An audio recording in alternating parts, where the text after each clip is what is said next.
Есенімсіз эфирда яңалыклар чыгарылышы студияда Лилия Гатина олғатаба койбір темалар турында кыскача. Бүтін ауыл белән судқа барып җитәчәкләр. Тукай районының Искегердәле авылында низак чыкты. Моның сәбәбе нидә? Йөрәк җитешсезлеге диагнозы хөкем карары түгел. Мондый авыру белән ничек көрәшергә?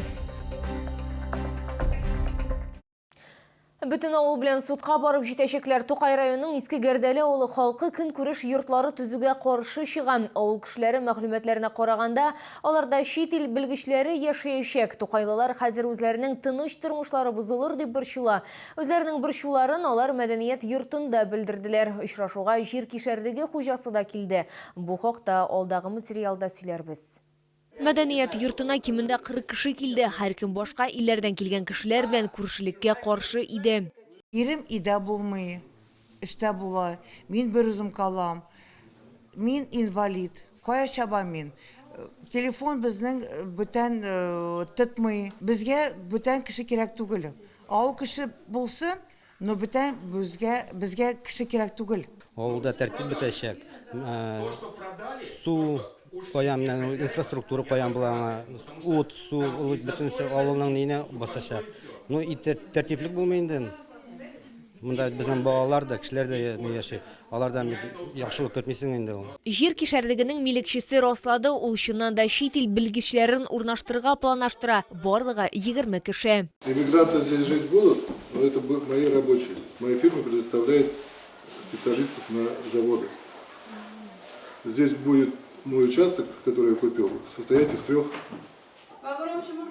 зон. Из трех зон будет состоять участок. То есть первая зона это мой дом, потом будет этот, где будут жить люди, третий участок будет третья часть участка будет хозяйство. Ләкин Искегердәле халкының да дәгъваларыннан соң җир кишәрлеге милекчесе үзенең ярдәмчесе хуҗалыгы булачагын, ә яшәүчеләр саны 2 кешедән артмаячагын хәбәр итте. Территорию я проехалась, посмотрела. Личное подсобное хозяйство. Площадь там соток 30 есть. На этот момент, на сегодняшний момент, там идет пока благоустройство территории. Убирают, получается, сухостой. Старый дом, получается, убрали все. Приводят в порядок, потому что он является пожароопасным. Әҗмәкәй авыл җирлеге башлыгы хәбәр иткәнчә, алар хокук саклау органнарына вазгыятьне ачыклауны сорап мөрәҗәгать иткәннәр. Лилия Гатина, Эльмира Гайнетдинова, Кирилл Хабзей, яңалыклар. Йөрәк җитешсезлеге диагнозы хөкем карары түгел, тикшерүләр узарга, дөрес тукланырга кирәк һәм алай гына да түгел. 5-нче шәһәр хастаханәсендә йөрәк җитешсезлеге турында белем атналыгы кысаларында пациентлар һәм аларның туганнары өчен сәламәтлек мәктәпләре узды. Авыру турында тулырак алдагы минутларда. Алексей Матвей сәламәтлеге белән бәйле проблемалар турында планда диспансеризация вакытында белә. Ул вакытта табиблар аны Казанга өстәмә тикшерүгә җибәрәләр. Хәзер аңа кирәкле дәвалау билгеләнгән, операция таләп ителми. 75 яшьлек Владимир Лейсли шулай ук 5-нче шәһәр хастаханәсе кардиологы табибында да күзәтелә. 2 ел элек ир-ат инфаркт кичергән. Мне хорошо помогли, не отрицаю. Я вообще по ночам спать не мог, всю ночь сидел. А сейчас все нормализовалось более-менее.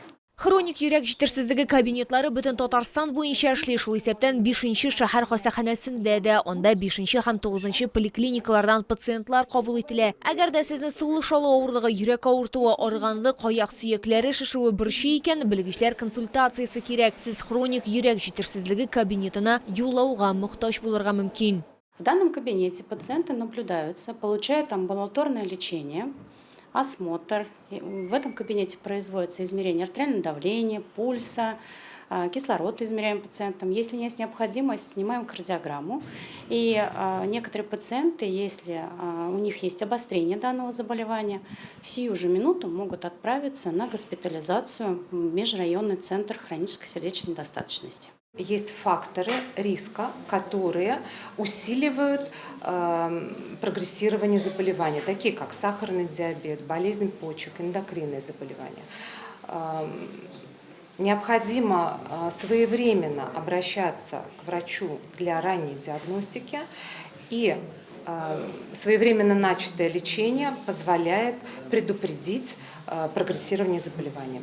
5-нче шәһәр хастаханәсендә йөрәк җитешсезлеге белән тормыш мәктәбе оештырылды. Анда авыруның барлыкка килү сәбәпләре, дару препаратларын ничек дөрес кабул итү, туклану, нинди физик йөкләнешләр файдалы булуы турында сөйләделәр. Исегезгә төшерәбез, бүгенге көндә дөньяда 60 миллионнан артык кеше йөрәк җитешсезлеге белән интегә. Лилия Гатина, Сергей Бильданов, яңалыклар.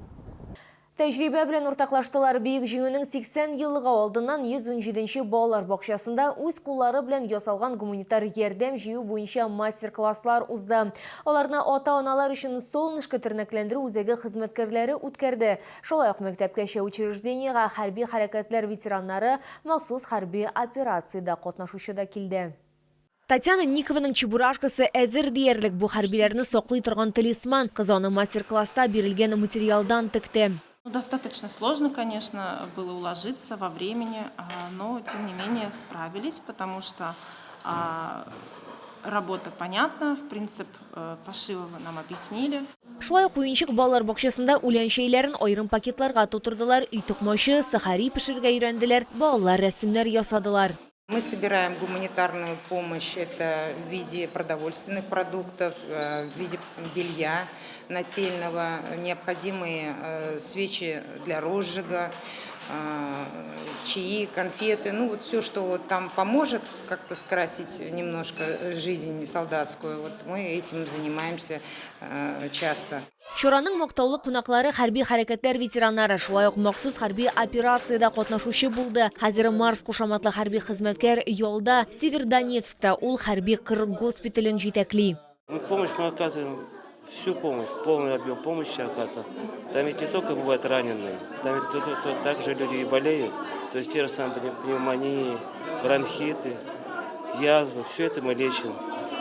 Все лечим в этих условиях. Госпиталь рассчитан у меня на 50 коек, но по факту он развернут на 130 коек. Когда видишь таких ребятишек, их энергию, их заряд, их позитив, и удивляешься, думаешь, как вот вроде такой маленький, а так искренне может передать чувства, вложить душу, сердце в этот даже стишок, в эту песню. И на самом деле это трогает до глубины души. Концерттан соң кызыксынучан балалар хәрбиләргә сораулар яудырды. Балалар бакчасы хезмәткәрләре шулай ук чираттагы гуманитар ярдәм партиясын әзерләгәннәр. 20-гә якын тартма. Алар сугышчыларга тапшырылды. Лилия Гатина, Лейсан Габдрашитова, Артем Колесов, яңалыклар.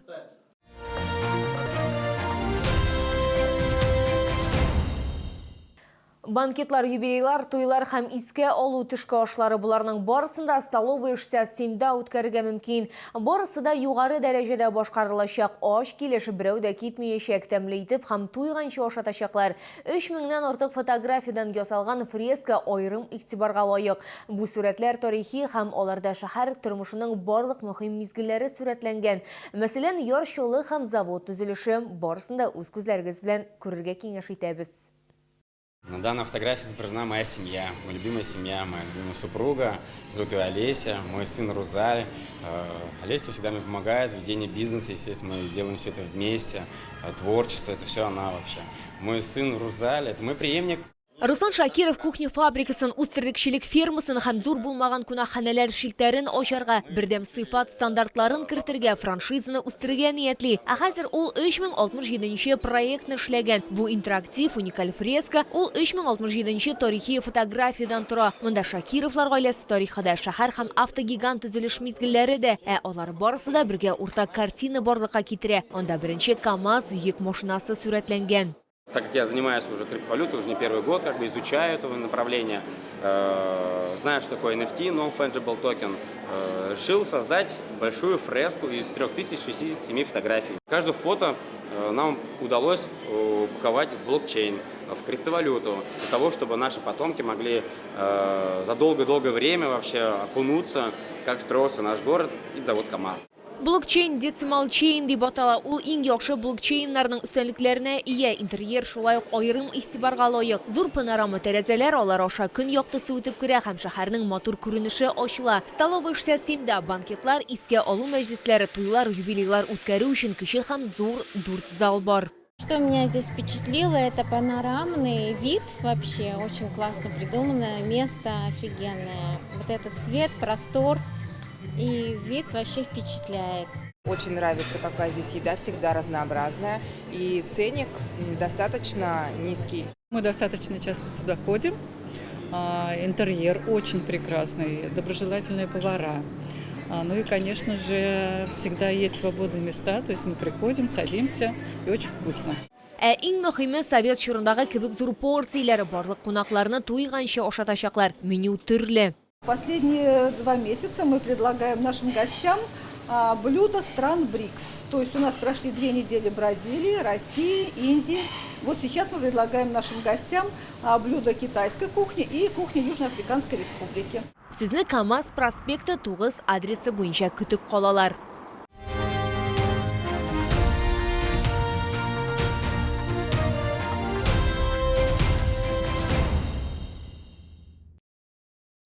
Бу сезгә җиткерәсе соңгы мәгълүматыбыз иде. Мин Лилия Гатин, сезнең белән сау булашам. Игътибарыгыз өчен рәхмәт.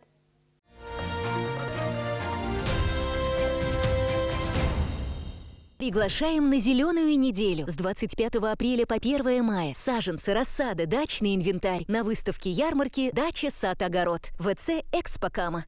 Нет, доченька, я не буду накрывать большой стол.